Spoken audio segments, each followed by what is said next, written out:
after a night of gaiety and frivolity last night, I set my alarm and went to bed, and what happened was I set it to p.m.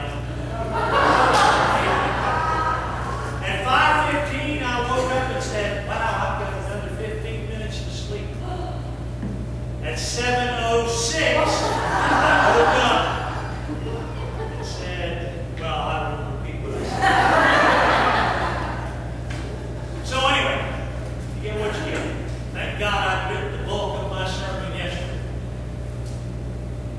Will Campbell is a writer and one of my heroes. He is a former civil rights worker. He's a bourbon-drinking Baptist minister. Have you ever heard of one of those? He is.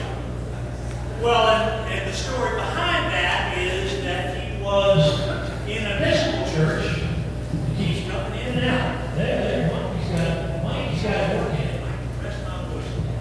Well, I don't know. Anyway, all right. So anyway. What am I doing wrong, Mikey? All right. Anyway, so he started off as an Episcopalian. Listen, I'm Joliet, Tennessee. He started off as an Episcopalian, and he got in a tussle with the bishop.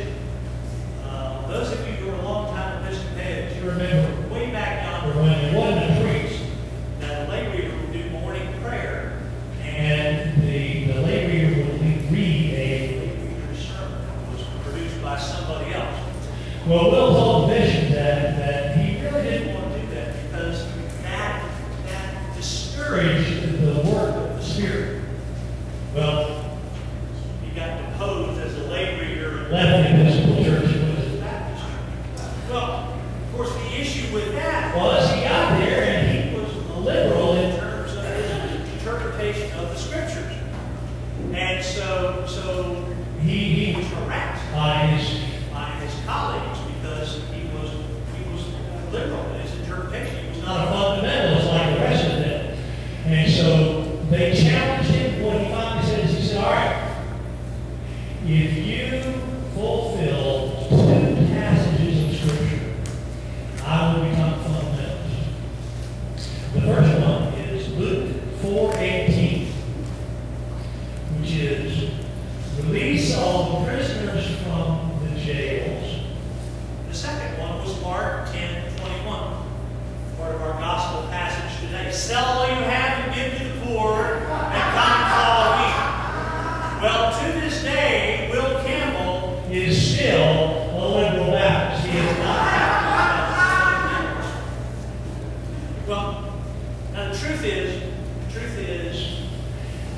we get a little bit squirm. We start to squirm a little bit when the Gospels, evidently the sermon, starts talking about money and our relationship to God.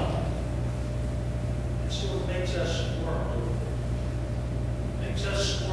I got a little story about it. The devil went out one day looking to get a Christian. He pulled out his fiery dart, shot at the Christian. The dart hit him in the chest. But the Christian was protected by the breastplate of righteousness. The devil pulled out another fiery dart and fired it at him and hit him in the head. He was protected by the helmet of salvation. The devil said, well, I know everybody has an Achilles heel, so he shot him and hit him in the foot, but he was protected because his feet were shod with the gospel of peace. Well, the Christian kind of chuckled about this and turned his back and walked away, and the devil shot him in the wall and he died. Now, I wouldn't mind in the front, but that really gets us. Somewhere here, somewhere here.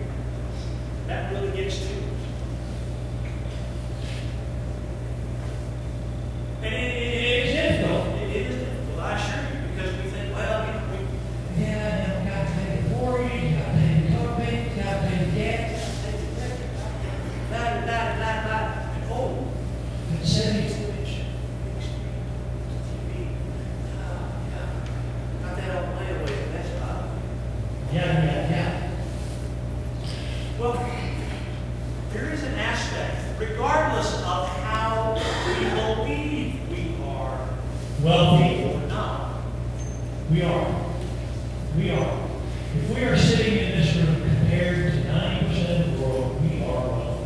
Okay? We are blessed. There is an aspect, even in our lives, where our possessions get in the way of our relationship with God. It's a story that the French tell about a millionaire who lived in a castle. He lived in a castle. He lived in a castle, and he spent every day counting his gold coins, counting his money. He loved that.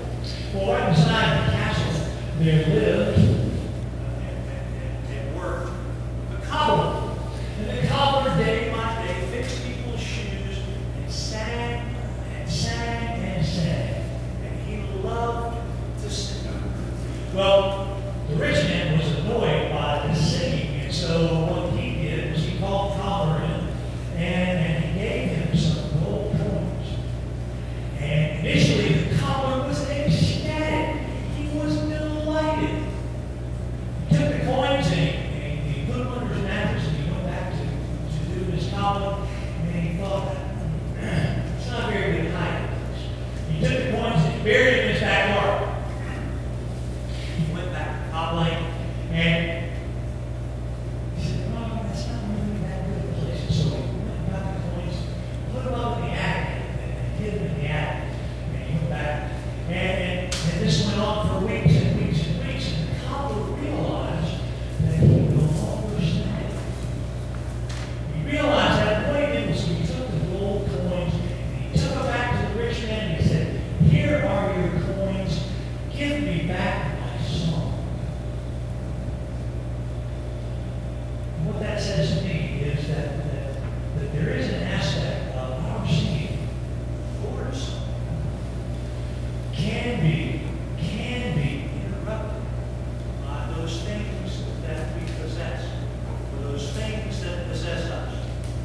Well, now I'm not going to pretend like I think you're ignorant, because I'm pretty sure you all know those things that possess you, and to what degree.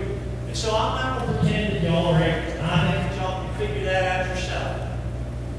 One of the things that I'm real clear about too is that this particular gospel passage, and several gospel passages during this time of year, are inserted specifically to make you think about stewardship.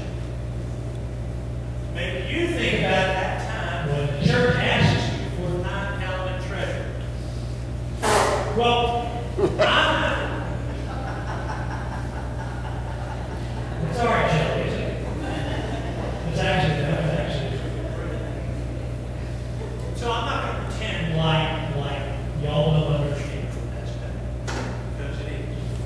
But what I will say is that what we as a community need to understand is how rich we are, how blessed we are.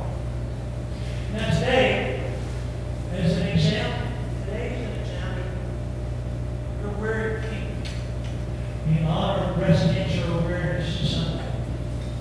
And the truth is, we rejoice with survivors. We rejoice with the survivors in the community. We recognize and understand that there are